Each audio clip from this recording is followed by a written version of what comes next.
And I'm going to do another biomechanics breakdown of a golf swing. So we've got Sam Bennett, who's all the rage after his master's performance. And if you saw my Zalatoris video, you might scream out and say there's a lot of similarities to the Zalatoris swing. And there are, but he does have a saving grace that I find a little bit interesting that could save him long term. But let's go ahead and jump into it, and we'll kind of fill in the gaps from there.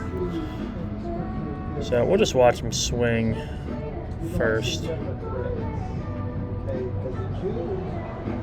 We've got a slow-mo shot coming up here. Again, a little better setup. His low back's pretty flat as opposed to scooped out with that excessive arch. So even right there, that's a good position for the low back, because Zalatoris and some others have that kind of arched, sagging lower back position, which is going to increase the stress on the lower back. As he goes into the takeaway, he maintains that relatively well. He's going to get the hips and shoulders well open, which is again going to be more of a rotation force. So as long as he's got the hip and upper back mobility, shouldn't be too bad on the lower back. Get to the top. He's got this over-the-top move that is interesting, but the problem with that is it can create some extension in the lower back, compression of the disc and the facet joints, which if you do it too much long-term at high speeds and high forces can create a problem.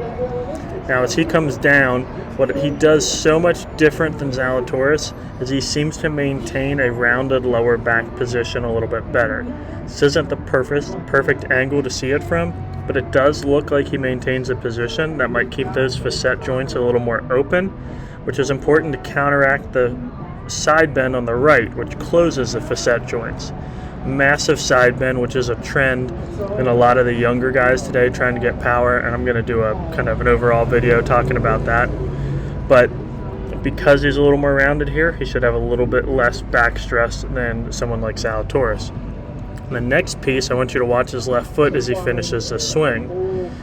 He kind of shuffles back. So as he comes through impact, he slides that back foot back, and what that does is actually disconnects him from the ground, which will dissipate force very well. Scheffler does it in a different fashion, but when you don't have contact with the ground, it means the force can move out into the environment instead of be stuck in the body. So you'll notice in sports, like no one tears an ACL unless they're planted on the ground. When their foot's not planted, they won't tear it because there's no way to transfer that force up the chain. So that little slide and shift of his foot might be enough, coupled with that lower back rounded position as he comes into impact, to save his back long term. Obviously, only time will tell.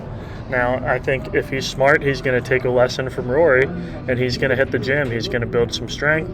The more muscle he has that can absorb those forces, the better. Obviously, that's a huge lesson for every golfer watching this, every golfer on tour, and every golfer anywhere. But that'll do it for the breakdown of Sam Bennett. Hope to see him up top of more leaderboards.